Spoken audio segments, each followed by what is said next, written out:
আসসালামু আলাইকুম। কাছে দূরে যে যেখান থেকে আমার আজকে ভিডিও দেখছেন আশা করছি সবাই ভালো আছেন। তো আজকে আরেকটি নতুন ভিডিও নিয়ে চলে আসলাম।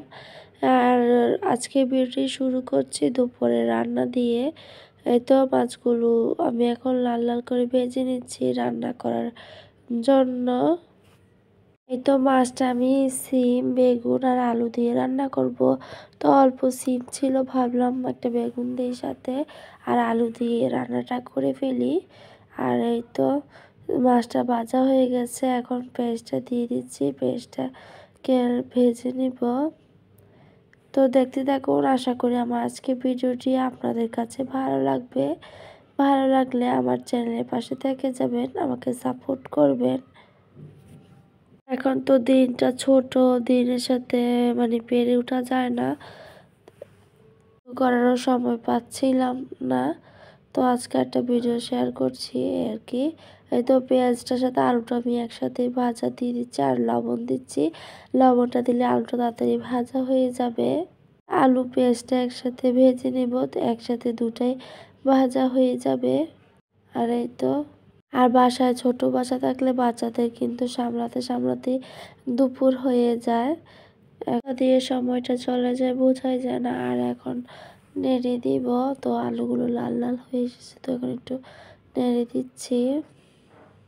যারা যারা আমার সাথে আছেন এই পর্যন্ত সকলকে অসংখ্য ধন্যবাদ। আর এই তো এখন পানি দিয়ে দিব, যেহেতু আলুটা ভাজা ভাজা, এই তো পানি দিয়ে তারপর সবজিগুলো দিয়ে দিব। সবজিগুলো দিয়ে একসাথে কিছুক্ষণ ভেজে নিব। তো একটু সবজিটা ভেজে রান্না করলে খেতে ভালো লাগে। এই তো এখন সিম বেগুনটা দিয়ে দিলাম, দিয়ে এখন নেড়ে চেড়ে দিচ্ছি। তো আমি একটু অসুস্থ, যার কারণে কথা বলতে একটু সমস্যা হচ্ছে। এই তো সিম বেগুন একসাথে ভাজা ভাজা করে নিব। এই তো দিয়ে এখন ঢাকা দিব কিছুক্ষণের জন্য, এভাবে কিছুক্ষণ ভেজে নিব। এই তো দেখতে পাচ্ছেন সবজি কালারটা কত সুন্দর ভাজা ভাজা হয়েছে। কিছুক্ষণ পর আবারও নেড়ে চেড়ে দিলাম। তো সবজিটা একটু ভেজে নিলে সুন্দর একটা ঘ্রাণ আসে, খেতেও ভালো লাগে। আর এই তো এখন আবারও নেড়ে দিচ্ছি। তো আমি একটু অসুস্থ, আমার ঠান্ডা লেগে গলা ব্যথা হয়ে আছে। তারপরও ভয়েস দিয়ে আপনাদের সাথে ভিডিওটা শেয়ার করা, ভাবছিলাম ভয়েস দিব না, ভয়েস ছাড়া ভিডিও দিব। তারপর ভাবলাম যত কষ্টই হোক ভয়েস দিয়ে ভিডিওটা শেয়ার করি। এই তো এখন হলুদ মরিচ দিয়ে দিচ্ছি, তারপর লবণ দিয়ে দিলাম। এই তো এগুলো দিয়ে এখন সবজিটার সাথে মশলাটা কিছুক্ষণ বেশ ভালোভাবে কষিয়ে নিব। এই তো এখন নেড়ে চেড়ে দিয়ে দিলাম, আর সবজিটাও দেখতে বেশ সুন্দর লাগছে। এই তো ঢাকা দিয়ে দিলাম। তো সবজিটাকে বেশ ভালোভাবে কষানো হয়ে গেলে এখন পানি দিয়ে দিলাম, দিয়ে মাছগুলো দিয়ে দিব। তো এই তো পরিমাণ অনুসারে পানি দিয়ে দিচ্ছি। তারপর যে যেমন তরকারিতে ঝোল রাখবেন তেমন পানি দিবেন। তো পানি দিয়ে এখন মাছগুলো দিয়ে দিব। তো আমি এগুলো রুই মাছ ভেজে নিয়েছি, রুই মাছ দিয়ে সিম বেগুন আলু রান্না। এই তো বিভিন্ন ধরনের এখন তো শীতকালীন সবজি, বিভিন্ন ধরনের সবজি দিয়ে রান্না করলে খেতে খুব ভালো লাগে। এই তো আমার রান্নাটা হয়ে গেছে, এখন ধনিয়া পাতা দিয়ে দিব। ধনিয়া পাতা দিলে তরকারিটা খুব ভালো লাগে, তো ধনিয়া পাতা দিয়ে দিলাম। তো একটা তরকারি রান্না করলাম। তো আজকে আপনাদের সাথে প্রেসার কুকারে ভাত রান্নাটা শেয়ার করব। তো এক আপু জানতে চেয়েছিল সুলতানা ব্লগসে, সুলতানা আপু, যে প্রেসার কুকারে কীভাবে ভাতটা রান্না করেছি। তো আমি দেখাচ্ছি কীভাবে রান্না করছি। এই যে আমি প্রেসার কুকারে পানি নিলাম আর চালটাকে বেশ কয়েকবার ভালোভাবে ধুয়ে নিলাম।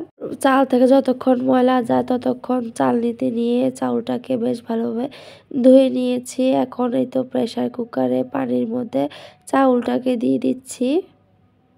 এই যে চাউলটা দিয়ে দিলাম, আর এখন চুলাটাও জ্বালিয়ে দিব। চুলাটা অফ ছিল, তো সব কিছু দিয়ে এখন চুলাটা অন করে দিব। এভাবে প্রেশার কুকারে রান্না করলে কিন্তু ভাতটা ঝরঝরে হয়, অনেকটা রাইস কুকারের মতো, খেতেও ভালো লাগে। ভাত এই তো এখন ঢাকনা লাগিয়ে দিচ্ছি। তো ঢাকনা লাগিয়ে 3টা সিটি দেওয়াই নিব। এভাবে যদি ভাতটা রান্না করেন প্রেশার কুকারে, যারা ইলেকট্রিক চুলা তাদের বিলটাও কম আসবে এবং তাড়াতাড়ি হয়ে যাবে। এই তো 3টা সিটি দেওয়াই নিছি। এই তো তারপর প্রেশার কুকার থেকে আমি ভাতটা ঢেলে নিচ্ছি। তো গরম ভাত চামচ দিয়ে প্রেশার কুকার থেকে ভাতটা চালনিতে নিলাম। আর এখানে হাঁড়িতে একটা পানি বসিয়ে দিলাম, পানিটা গরম করে নিলাম। যেহেতু প্রেশার কুকারে ভাত রান্না করার পরে ভাতের গায়ে মাঠটা শুকিয়ে যাওয়ার ফলে ভাতটা আঠালো হয়ে যায়। তা এভাবে একটু পানি গরম করে ভাতটা দিয়ে যখন ব্লকটা উঠে আসবে তখন মার গেলে দিব, তাহলে আর এক ভাতটা আঠালো থাকবে না। এই তো সবগুলো ভাত দিয়ে দিচ্ছি আমি। দিয়ে এখন ভাতের জড়াগুলো একটু ভেঙে দিব। ভাতের জড়াগুলো ভেঙে পানির সাথে মিক্স করে দিব। তারপর পানিটা যখন ব্লকটা উঠে আসবে ঢাকনা দিয়ে দিব আর কি। ব্লকটা উঠে আসলে তারপর মাঠটা গেলে নিব, তাহলে ভাতটা সুন্দর ঝরঝরে এবং ভাতের যে একটা আঠালো ভাব সেটা আর থাকবে না। তো দেখতে থাকুন। করি আমার আজকের ভিডিওটা সবার উপকারে আসবে। কারোর হাতে সময় না থাকলে কিন্তু এভাবে চটজলদি ভাতটা রান্না করে নিতে পারেন। আর এই তো সিম বেগুন আলু মাছ দিয়ে রান্না করেছিলাম যে, তো এখন দুপুরের খাবারটা সবাই খেয়ে নিব। তো ভাতটাও কেমন ঝরঝরে হয়েছে সেটাও তোমাদের দেখাবো। এই যে ভাতটা দেখতে পাচ্ছ কতটা সুন্দর ঝরঝরে হয়েছে। এই যে একটু ধরে দেখালাম, ভাতের গায়ে কিন্তু একদম পিচ্ছিল ভাব নেই। তো আশা করি আজকের ভিডিও সবার ভালো লাগবে। ভালো লাগলে আজকের ভিডিও পর্যন্ত, সবাই ভালো থাকবে, সুস্থ থাকবেন। আল্লাহ হাফেজ।